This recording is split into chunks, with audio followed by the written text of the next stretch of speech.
नमस्कार दोस्तों, मैं अवनीश मलासी एक बार फिर से आपका स्वागत करता हूं अग्रणी क्लासेज की ऑनलाइन क्लासेज में। आज का जो हमारा टॉपिक है वो है सिंपल इंटरेस्ट। इंटरेस्ट कैलकुलेट करने के बेसिक हमारे पास दो मेथड्स होते हैं, एक सिंपल इंटरेस्ट और दूसरा कंपाउंड इंटरेस्ट। कंपाउंड इंटरेस्ट का जो कॉन्सेप्ट है या कंपाउंड इंटरेस्ट में कैसे कैसे हम इंटरेस्ट कैलकुलेट करते हैं वो मैं अपने अगले वीडियो में आपके साथ डिस्कस करूँगा। आज के लिए हमारा टॉपिक है सिंपल इंटरेस्ट। सिंपल इंटरेस्ट में क्या होता है कि हम अपने प्रिंसिपल और रेट को अगर फिक्स रखें, देखिए कई बार ऐसा होता है कि फर्स्ट ईयर का रेट ऑफ इंटरेस्ट अलग है, सेकंड ईयर का अलग है, थर्ड ईयर का अलग है, लेकिन अगर हमारा रेट ऑफ इंटरेस्ट और प्रिंसिपल अगर फिक्स है तो हर साल मिलने वाला जो इंटरेस्ट है वो इक्वल होता है। अगर मेरे पास 1,00,000 रुपये और 10% पर एनम के रेट से मुझे इंटरेस्ट मिल रहा है तो फर्स्ट ईयर में जितना मिलेगा उतना ही सेकंड ईयर में इंटरेस्ट मिलेगा, उतना ही थर्ड ईयर में मिलेगा, उतना ही फोर्थ ईयर में मिलेगा। इट मीन्स इंटरेस्ट हर साल बराबर मिलता है। इसलिए इंटरेस्ट कैलकुलेट करने के इस प्रोसीजर को सिंपल इंटरेस्ट या साधारण ब्याज कहते हैं, है ना। देखिए तो यहाँ पे simple interest is equal to होता है, simple interest is equal to होता है साधारण ब्याज बराबर होता है P into R into T upon 100, P into R into T upon 100। देखिए यहाँ पे इस जो हमारा ये जो हमारा फॉर्मूला है इसमें टोटल 4 वेरिएबल हैं, एक SI, एक प्रिंसिपल, एक रेट और एक टाइम, है ना। एक साधारण ब्याज, दूसरा मूलधन, तीसरा दर और चौथा समय। अब आपको एक चीज़ बहुत अच्छे से यहाँ पे समझ लेनी चाहिए कि सिंपल इंटरेस्ट का जो भी क्वेश्चन हमारे पास आएगा उसमें यही 4 चीज़ें पूछी जा सकती हैं। क्वेश्चन की लैंग्वेज कुछ हो, उसकी स्टोरी कुछ हो, उसको कितना ट्विस्ट करके पूछ लिया जाए, लेकिन उसमें यही 4 चीज़ें पूछी जा सकती हैं। या तो क्वेश्चन में आपको जो है प्रिंसिपल, रेट और टाइम गिवन होगा और आपसे ऐसा ही पूछा होगा, या इन चारों में से कोई 3 फैक्टर गिवन होंगे और चौथा कैलकुलेट करने के लिए आपको कहा गया होगा। इसका मतलब किसी भी क्वेश्चन में सिर्फ इन चारों में से कुछ पूछा गया होगा, ठीक है ना। तो देख लीजिए, अगर simple interest is equal to ये होता है तो यहाँ पे से हम बाकी के ये जो हमारे 3 वेरिएबल हैं इनको भी कैलकुलेट कर सकते हैं। यहाँ पे से हमारा प्रिंसिपल का फॉर्मूला हो जाएगा, प्रिंसिपल इज इक्वल टू हो जाएगा SI into 100 upon R into T. अगर मुझे सिंपल इंटरेस्ट, रेट और टाइम दिया है तो मैं प्रिंसिपल कैलकुलेट कर सकता हूँ, मैं मूलधन कैलकुलेट कर सकता हूँ। ऐसे ही अगर मुझे देखो क्रॉस मल्टीप्लाई किया और इससे ये मेरा फॉर्मूला आ गया। अगर यहाँ से मुझे रेट कैलकुलेट करने के लिए बोला है तो रेट इज इक्वल टू हो जाता है SI into 100 upon P into T, P into T. और मेरा जो लास्ट वेरिएबल मेरे पास है टाइम, अगर कभी टाइम कैलकुलेट करने के लिए बोला तो टाइम इज इक्वल टू होता है SI into 100 upon SI into 100 upon P into R। देखिए टोटल हमारे पास 4 वेरिएबल हैं, उसमें से एक कैलकुलेट करना है तो बाकी 3 गिवन होंगे। अगर एक कैलकुलेट करना है तो बाकी 3 वेरिएबल गिवन होंगे या उनके बारे में कोई हिंट गिवन होगी, कुछ ना कुछ आपको दिया हुआ होगा। अदरवाइज इनमें से एक भी मिसिंग फैक्टर अगर है तो हम कैलकुलेट नहीं कर पाएंगे, ठीक है ना। तो कोई भी हमारे पास इंटरेस्ट का क्वेश्चन हो उसमें यही 4 चीज़ें पूछी जा सकती हैं। ये हमारा फॉर्मूला हो गया। इन 4 के बेसिस पे कुछ बेसिक छोटे छोटे क्वेश्चंस डिस्कस करते हैं, उनको मैं आपके साथ जो है डिस्कस करने की कोशिश करता हूँ कि कैसे कैसे हम प्रिंसिपल, रेट, टाइम और जो है सिंपल इंटरेस्ट को कैलकुलेट करते हैं। आप बस ये फॉर्मूला याद रखिए कि SI is equal to P into R into T upon 100, SI is equal to P into R into T upon 100।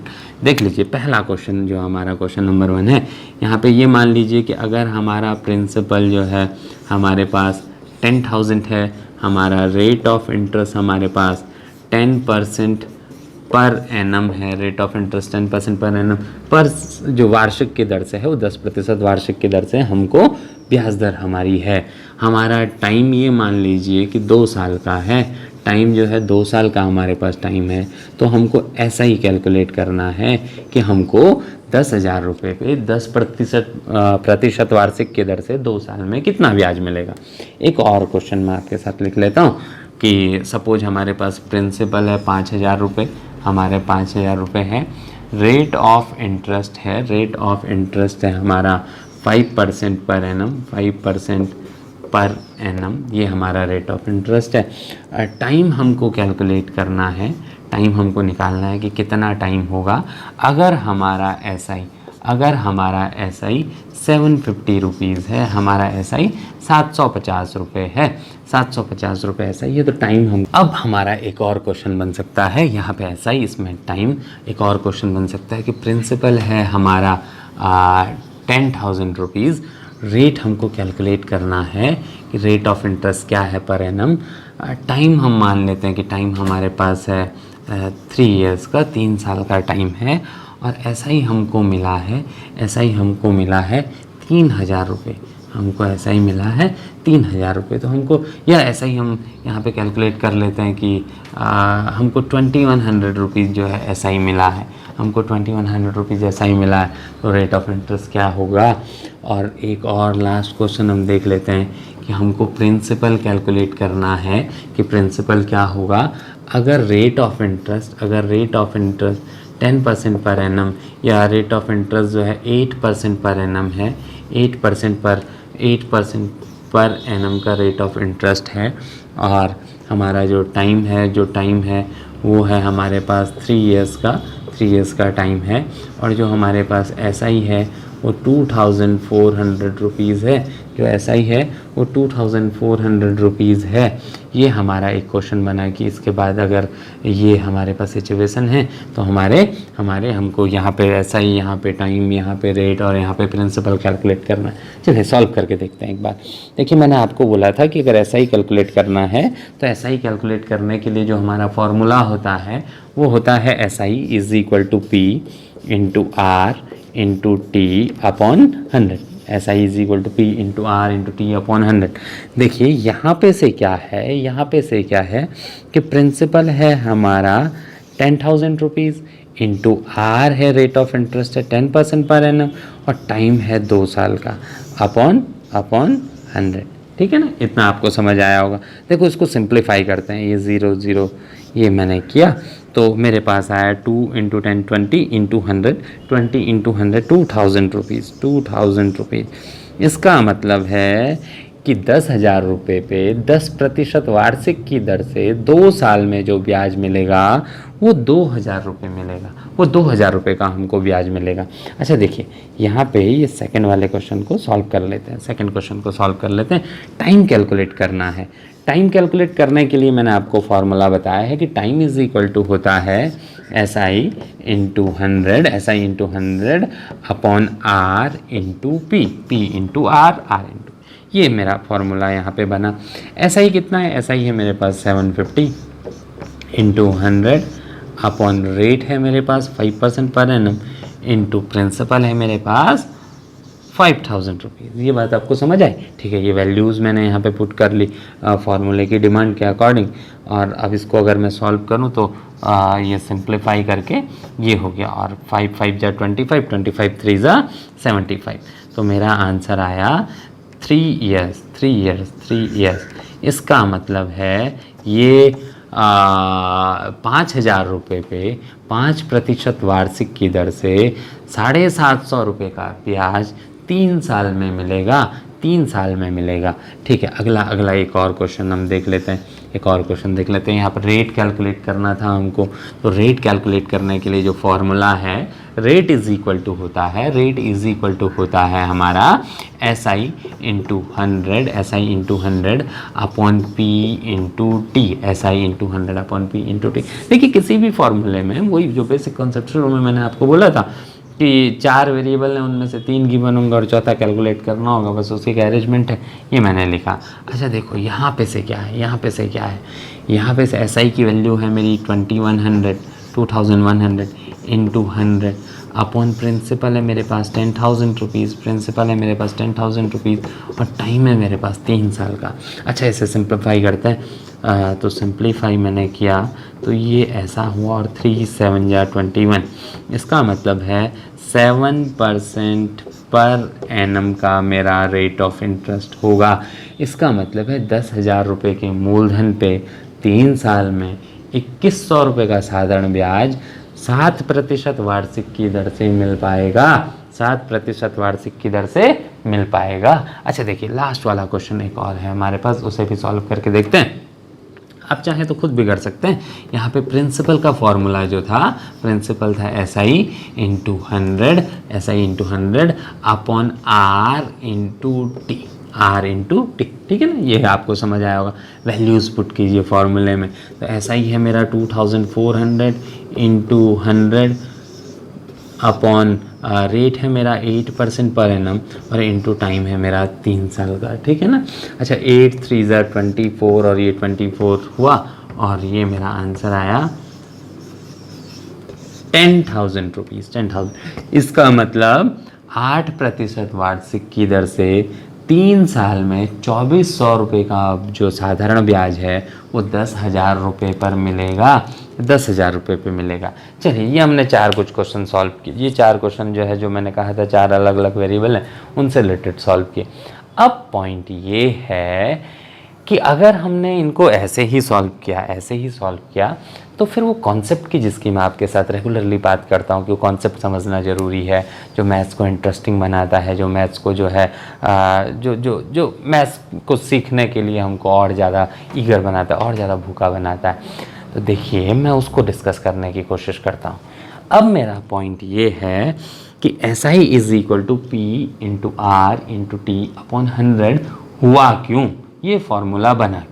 देखिए अगर मैंने इस फॉर्मूले में वैल्यू पुट करके आंसर कैलकुलेट किया, फिर तो मैंने एक रटे रटाए मेथड से मैथ सीख ली, जहाँ पे मेरे पास एक फॉर्मूला है उसमें मैं वैल्यू पुट करता हूँ और कुछ सीखने की और कुछ समझने की कोशिश नहीं करता। लेकिन इसके उलट अगर मुझे ये समझ आ जाए कि SI is equal to P into R into T upon 100 क्यों हुआ, तो मुझे ये समझ आ जाएगा कि बहुत सारे सिंपल इंटरेस्ट के क्वेश्चंस को सॉल्व करते हुए मुझे पेन की भी ज़रूरत नहीं होगी।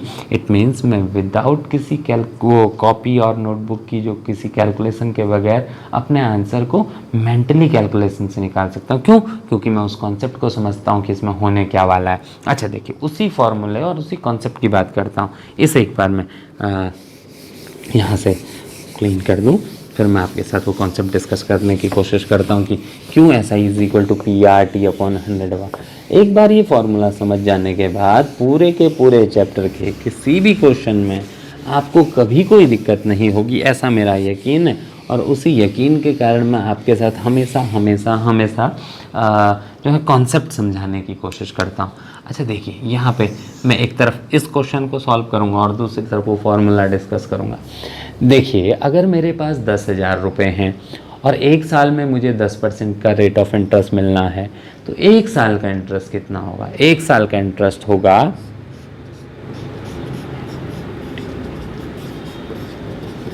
इंटरेस्ट फॉर 1 ईयर होगा R% of principal. Interest for 1 year कितना होगा? R% ऑफ प्रिंसिपल, यही होगा। चलिए यहाँ पे इस वाले केस में R% of principal it means 10% of 10,000। बात समझ में आई आपके? अच्छा देखिए, अच्छा ये R% ऑफ प्रिंसिपल का क्या मीनिंग हुआ? इसका मतलब हुआ R अपॉन 100 इंटू P, यही हुआ। अच्छा देखिए यहाँ पे मैं इसको क्या लिख सकता हूँ? 10% ऑफ 10,000। यहाँ तक समझ में आया आपके? हाँ बहुत शानदार।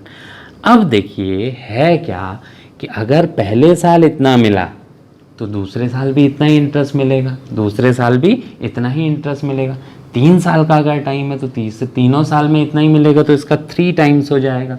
2 साल में इसका इंटू 2 हो जाएगा, 4 साल में इसका इंटू 4 हो जाएगा। इट मीन्स इंटू टी हो जाएगा। तो इंटरेस्ट फॉर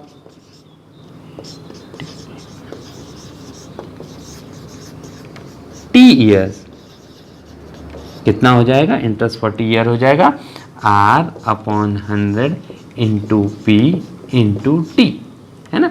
1 साल में इतना, तो 2 साल में इंटू 2, 3 साल में इंटू 3, 4 ईयर्स में इंटू 4, वैसे इंटू टी यहाँ पे हमने कर लिया, इंटू टी। हाँ ये इंटू टी हो गया। यहाँ पे अगर 1 साल का इंटरेस्ट इतना है तो मुझे 2 साल का कितना मिलेगा? इंटू 2, ठीक है ना, ये बात हमको समझ में आई। अब इसे अगर मैं कैलकुलेट कर दूं तो ये मैंने इसको सिंप्लीफाई किया और आंसर इज 2000, आंसर इज 2000। यहाँ पे ये मेरा है R percent of principal into T. इसका मतलब ये होता है कि इसको मैं अपने याद करने के लिए जो थोड़ा फ्लो में बन जाए तो मैं इसको ऐसा लिख सकता हूँ कि P into R into T upon 100, P into R into T upon 100। ये एक बेसिक लॉजिक है। इसका मतलब अगर मैं मेंटली ये कैलकुलेट कर दूं कि 10,000 का 10%, 10,000 का 10% 1,000, 10,000 का 10% 1,000, ये मैं मेंटली कैलकुलेट कर सकता हूँ। इसका मतलब है एक साल में 1,000 रुपये का ब्याज मिलना है। एक साल में कितना ब्याज मिलना है? 1,000 रुपये ब्याज मिलना है। अच्छा 2 साल में कितना मिलेगा? 1,000 इंटू 2 2,000 मिल जाएगा, 2,000 मिल जाएगा। अच्छा अगर 3 साल का टाइम होता तो कितना मिलता? 1,000 इंटू 3 3,000 मिल जाएगा। ऐसा ही क्वेश्चन कुछ भी हो, क्वेश्चन कुछ भी। अच्छा इस वाले में देखते हैं, 5,000 रुपये का 5%, 5,000 रुपये का 5% होता है 250, ठीक है ना।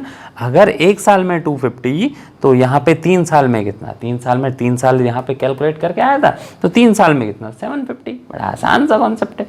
ऐसे ही आप किसी भी क्वेश्चन को सॉल्व करके देखिए, वो आपका हो जाएगा। अच्छा यहाँ पे एक और चीज़ देख लीजिए, एक साल में मिलेगा 5%, 5% होता है 250, है ना। 250 होता है 5%, 250 होता है 5% ऑफ 5,000, है ना। 250 एक साल में मिला तो 750 कितने साल में मिलेगा? 750 250 250 250 3 साल में मिला होगा तो टाइम 3 साल का हो गया, ठीक है ना। ऐसे ही यहाँ पे अगर मुझे निकालना है, 3 साल में 2,100 रुपये मिला, 3 साल में 2,100 रुपीज़ का इंटरेस्ट मिला तो एक साल में कितना मिला होगा? अपॉन 3, ठीक है ना। इट मीन्स एक साल में 700 मिला होगा। एक साल में 700 मिला तो 700 इज व्हाट परसेंट ऑफ 10,000। आप कैलकुलेट कीजिएगा तो वो आ जाएगा 7% ऑफ 10,000, तो रेट 7% हो गया। ऐसे ही कोई सा भी क्वेश्चन आप देखेंगे कि 3 साल में 2,400 रुपये तो एक साल में 800 रुपये, 808% है तो 1% हो जाएगा 100 और 100% हो जाएगा 10,000। ऐसे ही आप किसी भी क्वेश्चन को सॉल्व करेंगे तो उसका आंसर आप बड़े ईजिली कैलकुलेट कर सकते हैं। अपने अगले वीडियो में जो है अब आपके साथ में ये जो हमारा सिंपल इंटरेस्ट का जो चैप्टर है इसके कुछ क्वेश्चंस को डिस्कस करूँगा। लेकिन हाँ, एक बार आपसे फिर से मैं कहूँ कि अगर आपको कहीं पे कुछ भी समझने में कभी कोई दिक्कत हो तो आप कमेंट में या मुझे जो है मेरे व्हाट्सएप नंबर यहाँ पे मैं एक बार फिर से लिख देता हूँ कि 9536777797 पे व्हाट्सएप करके भी पूछ सकते हैं कि अगर आपको कोई किसी भी कॉन्सेप्ट किसी भी चैप्टर में कोई प्रॉब्लम हो रही है तो आप मुझे पर्सनली कांटेक्ट कीजिए। मैं आपकी क्वेश्चंस, आपकी जो भी प्रॉब्लम है उनको डील करने की कोशिश करूँगा। बहुत सारे लोग मुझसे जुड़ते भी हैं, मुझे व्हाट्सएप पे मैसेज करते हैं, मैं उनकी प्रॉब्लम्स को सुनता और उनको रिप्लाई करने की पूरी कोशिश करता हूँ कि मैं आपको रिप्लाई करूँ और आपकी जो प्रॉब्लम है आपको जो फेस कर रहे हैं इस लॉकडाउन के टाइम पे जबकि सारे कोचिंग सेंटर्स बंद हैं, तब भी मैं कोशिश करता हूँ कि आपकी जो प्रॉब्लम है, मैथ्स वाले ये जो कॉन्सेप्चुअल प्रॉब्लम है, इनको सॉल्व करने की कोशिश करूँ। आप हमारे चैनल को सब्सक्राइब ज़रूर कीजिए, इस वीडियो को ज़्यादा से ज़्यादा शेयर कीजिए। अगर आपको हमारे ये वीडियोज़ या बाकी के जो और हमारे जीएस के वीडियोज़ इस चैनल पर आते हैं उनको ज़्यादा से ज़्यादा शेयर कीजिए, सब्सक्राइब कीजिए और बेल आइकन प्रेस करना ना भूलिए। अगले बार एक बार फिर से आपको मिलूँगा किसी नए चैप्टर के साथ। तब तक के लिए पढ़ते रहिए और बढ़ते रहिए। धन्यवाद।